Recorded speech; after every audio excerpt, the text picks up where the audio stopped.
Popseidon, more like Poopseidon. Get it? Because it stinks. At least that's what people are saying.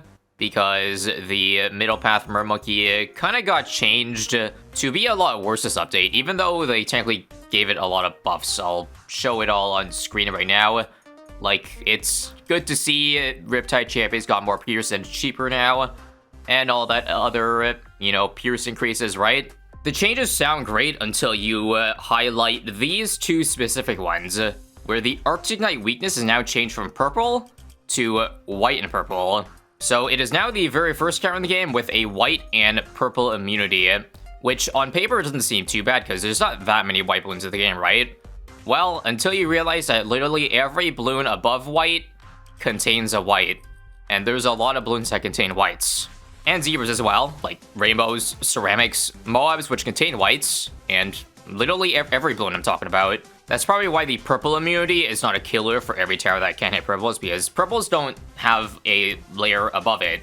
The game has to spawn purples, and it's only a few select rounds. And so apparently, despite those buffs, that is enough to knock it down from B tier to D tier, according to the top players.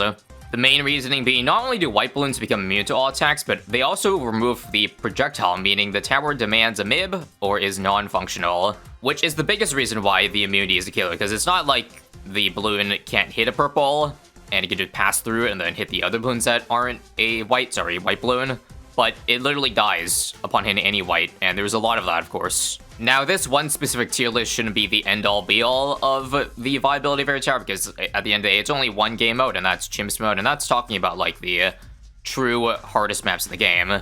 But the reasoning is sound, isn't it?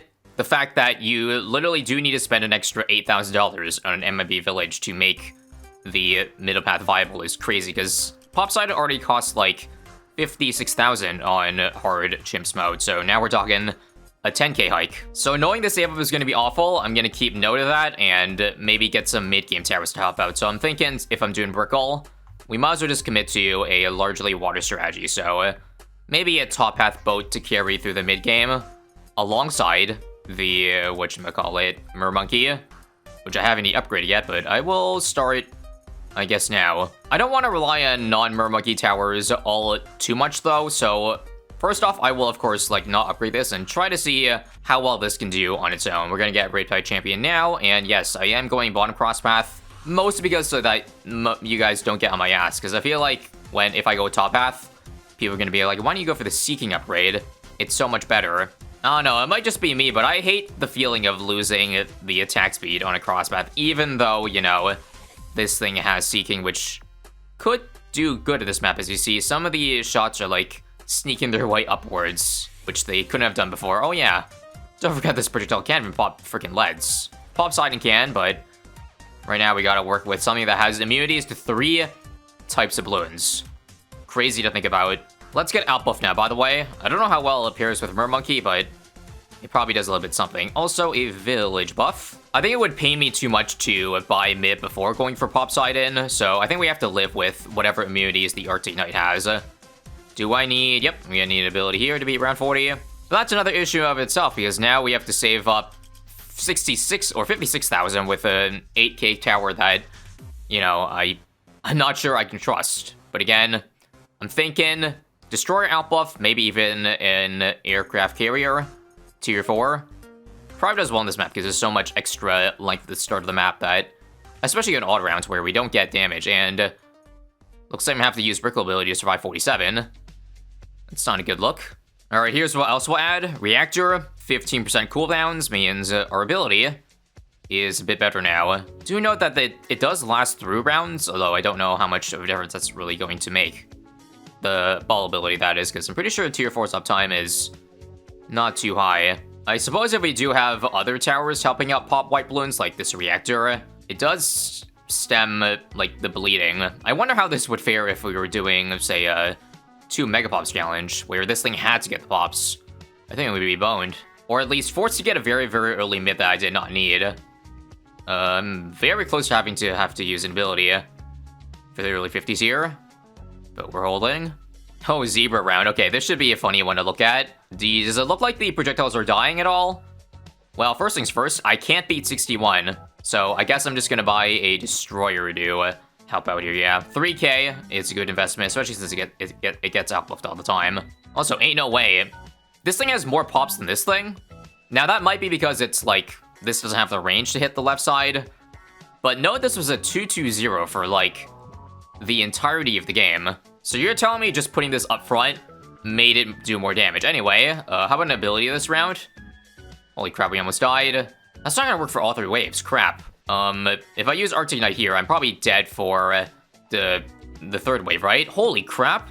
Sorry, but the ability couldn't even handle 1 wave. Hold up, I did not think it was that bad. Watch again.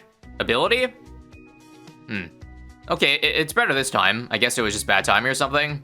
That's what I'm going to lead myself to believe. Now, ability here, but still, it's not going to work because I won't have...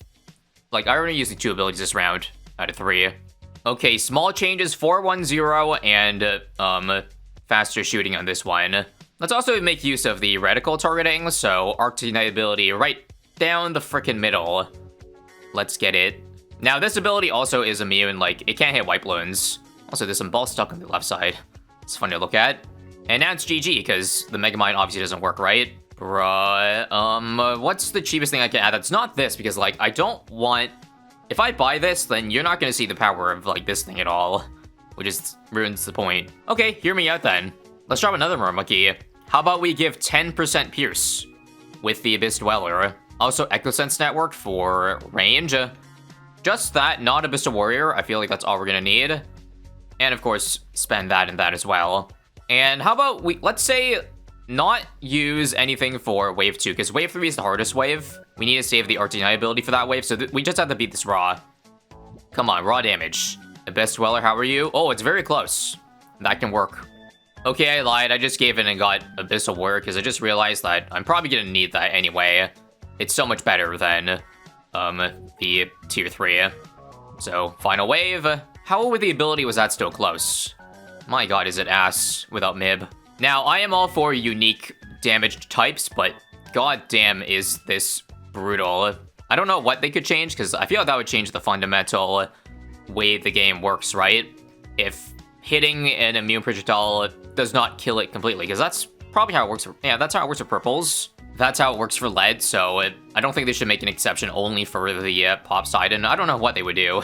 Because, like, this is just a whole new thing. Leads also don't have, like, a balloon above it. So you're never gonna run into those issues with the non-lead or non-purple popping as you would with the Arctic Knight. Now, on the bright side, I do think a lot of the issues of the white immunity is fixed come round 81. Because, again, repeat after me, ceramics only have 1 child after round 81. So there's only gonna be 1 zebra and one white balloon out of that, so...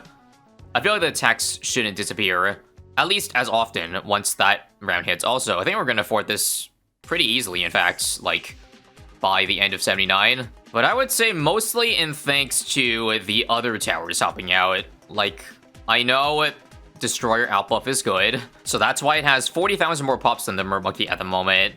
But hell, even the Abyssal Warrior, I guess this thing does, like, rack up pops pretty easily with the high pierce of it, but damn, even the support tower is at 42k.